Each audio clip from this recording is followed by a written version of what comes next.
What is up, y'all? It is Pigeon Pirate back with another MSI preview, and today we're going to be talking about Detonation FocusMe from Japan's LJL League. Um, so let's just jump right into it. Their top laner is Evi, jungler is Steel, mid laner is Arya, bottom laner is Utapon, and their support is Kazu. And they're coached by Coach Yang. Now, the name Detonation Focus Me might be familiar to some of you because they've been a mainstay on the world stage for the Japanese league for a number of years now. A really similar comparison that you can make to NA teams would be a team like TSM or Cloud9 or Team Liquid.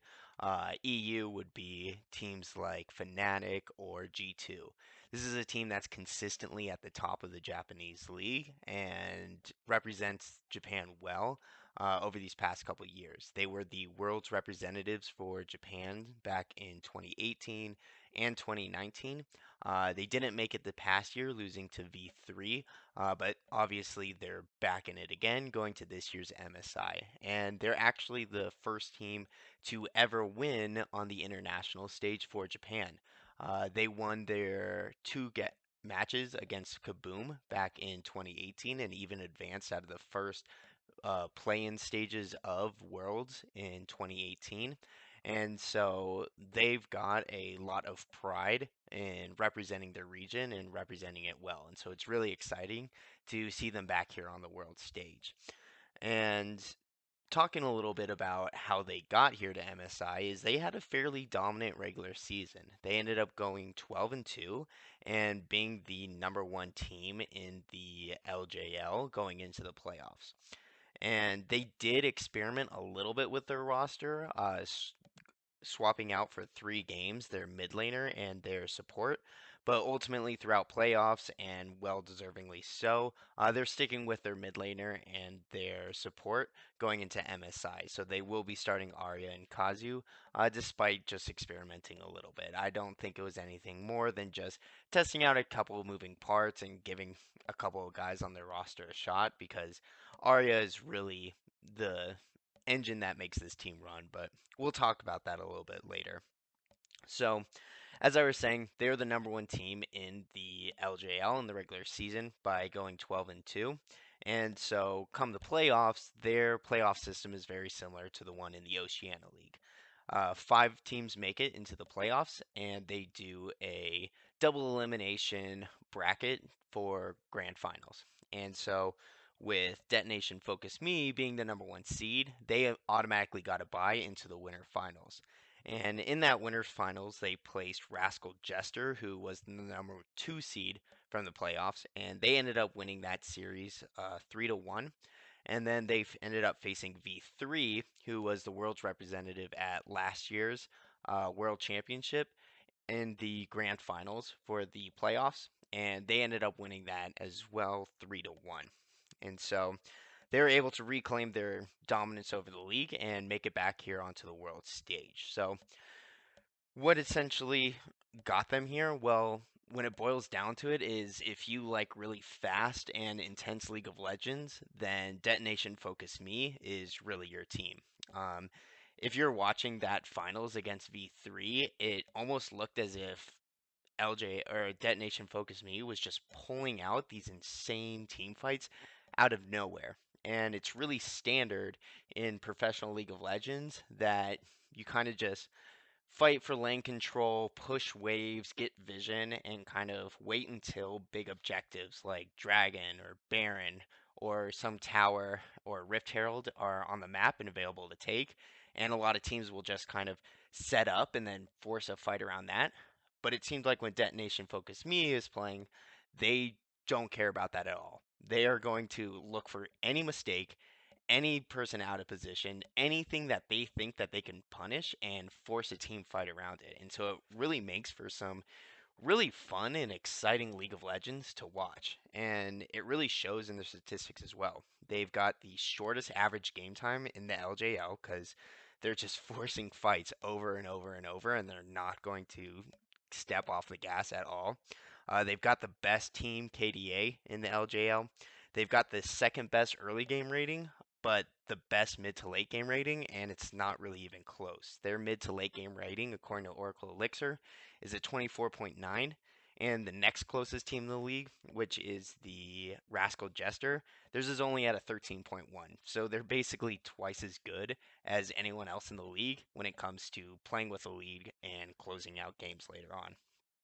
Um, Interesting enough, though, which plays into their style of just being an absolute madhouse fight anytime you can, is they're one of the worst warding teams in the LJL. They've got the worst wards per minute and don't do a good job at buying red wards or killing off wards either. They're really in the middle to bottom half of the league in those statistics as well. So they're not about playing it slow and setting up for objectives. They're about fighting when they can and going for big punishments whenever they possibly can. And that's really become their strategy is just fighting over and over until the other team breaks. So how does all this come together in terms of their players? Well, the top half of the map for them being their top laner Evi, jungler Steel, and mid laner Arya, they're really the three that push forward this constant attacking gameplay style. So all three of them were able to make the all pro team. So the way the LJL works is essentially at the end of the split, they'll announce who the all stars are for each role. So who's the best position in each role. And Evi got it for top lane, Steel got it for jungle, and Arya got it for the mid lane. And they all got it for a little bit different reasons, but it all centers around this idea of fighting and dominance. So Evi, he really got it because he is a lane dominant player. He likes to pick fighters who are willing to get in there and kill their opponent and go for those solo kills. So some of his top played champions are champions like Akali, Renekton, and Gnar. And if you see it in V3, what really kicked off their first win in that turn or in that final grand finals matchup is his solo kill on Gnar. And he was able to use that solo kill that he got to really snowball the rest of the game and show up massively in team fights and take what looks like is going to be either a bad fight for Detonation Focus Me or a 50-50 fight and swing him heavily into his favor because he has such a big lead going out of lane. And so Evi really likes to play that lane dominant style. Steele, on the other hand, he's a big enabler of the team. He likes to start off the fights and get in them really well and deal a lot of damage. And he's joined with their support Gang in that in a lot of ways. So Gang, he gets first blood in 67% of games, which leads the LJL. And he also leads the league in kill participation. So their support is flying in there like crazy and trying to force the team fights, and he is right alongside Steel in it too. Steel has the third best KDA in the league and the best one for junglers in Japan.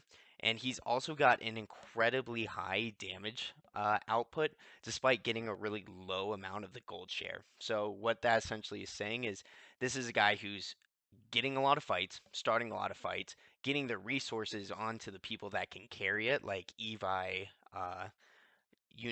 Utapon and Arya, getting the resources into their hands, but still being that enabler and still being able to push out and dish out a ton of damage with them. So their support and jungle synergy is really good at being able to enable team fights and just keep them rolling.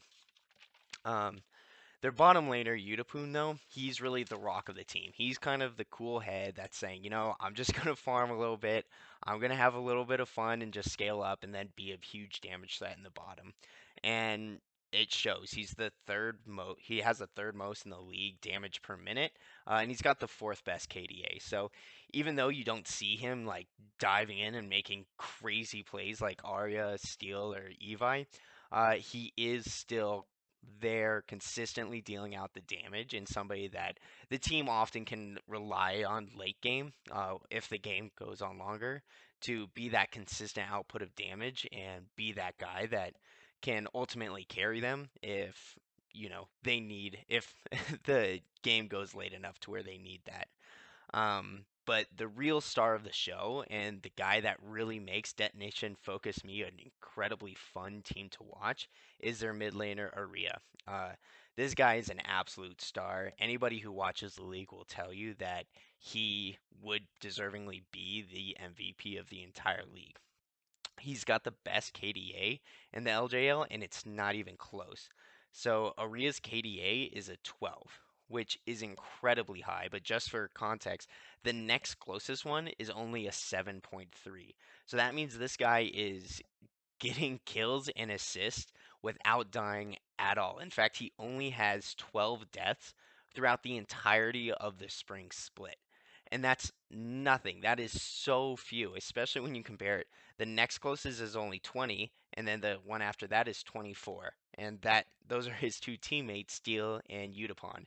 And so if you just put all that into context, this guy is able to follow up on these team fights and dish out an incredible amount of damage, get a lot of kills, get a lot of assists, and really be that backbone that's carrying these teams, but doing it in a way that he's not dying and is able to then snowball that and continue to push those leads and continue to get objectives and move the game forward so that they can end it in the fastest amount of time out of any of these other leagues. And one of the most fun things about it is he's not just doing this by playing carry champions over and over. He's doing this by having the deepest champion pool by far in the entire league. This guy went the entire spring split and the spring split playoffs with only playing the same champion 3 times, being Zoe. Every other champion that he played throughout the entirety of the split and the playoffs combined, he only played a maximum of 2 times. So it doesn't matter if you're trying to ban the guy out. He's got a counter pick to everything, or he's just so strong at playing these different picks that are going to fit well around the comps that his team is trying to build that he can really do anything. He's really the Swiss Army knife of the team, but a Swiss Army knife that is like outfitted with flamethrowers and machetes and some of the most dangerous weapons you can imagine. He really is just a massive playmaker and somebody that they really rely on heavily to carry games and win games for them out of his sheer massive carrying ability. So ultimately, what really makes them such a strong team is Oria just being an absolute monster and able to carry games, but them really relying on just high intensity gameplay, right? This is not a team that's just going to wait and look for the right objective and make a play around that objective. This is a team that wants to punish you for every single mistake you make, punish you anytime you're even slightly out of possession, or just take the fights that a lot of teams are not willing to fight. And when they're able to get a victory off of one of these team fights, they're able to snowball that incredibly well and force the issue over and over and really just continue to fight and build on leads that they have until their opponents ultimately break. So they're really fun to watch, but how do I think they're actually going to do and how do I think this is going to play out for them at MSI? Unfortunately, I don't think it's going to turn out pretty well. I have a hard time seeing these guys win more than 1 or 2 games. And it's really because it's that high intensity gameplay that I think is going to get punished really heavily at MSI. Once they get there and start playing a much higher level of opponents, I don't think the fights that they're constantly trying to force and take are going to continue to work out in their favor when they're playing against much more mechanically skilled players. Um, they're really when you're taking a lot of these fights, it's common knowledge in professional League of Legends that most teams are not going to take a fight if there's a 50 only a 50% chance of winning, right? You really want your chances of winning to be 75% or higher if you're going to opt into a play or a fight. Whereas these guys or Detonation Focus Me, they're willing to take a fight if they think they've got a 50% chance or better of winning it. And when they're going against mechanically much better teams than what they're regularly facing in the LJL, those 50-50 fights, or what they usually view as a 50-50 fight, is really probably only a 20-80 fight for them. So I just don't necessarily see them being able to use that same type of aggressive style and having it work to success in the same way that it does in their local league. And so I really just don't see them being able to get many, if any, wins in the tournament. Now, that's not to discount them completely because they have such an aggressive play style and are willing to punish mistakes as much as possible. There is very much a scenario in which they can get one or two early kills and picks and just snowball that like crazy and get some upsets on some great teams. But against these really strong, mechanically gifted teams, I just don't think that they're going to, one, allow themselves to be punished in that light, or two, they would feel confident in being able to at least win one team fight throughout the entirety against them that the other team can build upon and ultimately beat through better macro and better mechanical skills. So even though I don't think it's a great outlook for Detonation Focus Me, I'm really excited to see how they're going to do because they are an incredibly fun team to watch, and they've got a really great mid laner who's fun and can pull team fights out of nowhere. So it's going to be a lot of fun to watch, but if you agree or disagree or think I've got it completely wrong and want to call me an idiot, please let me know in the comment section below.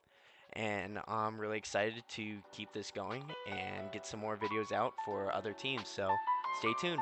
Thanks, y'all.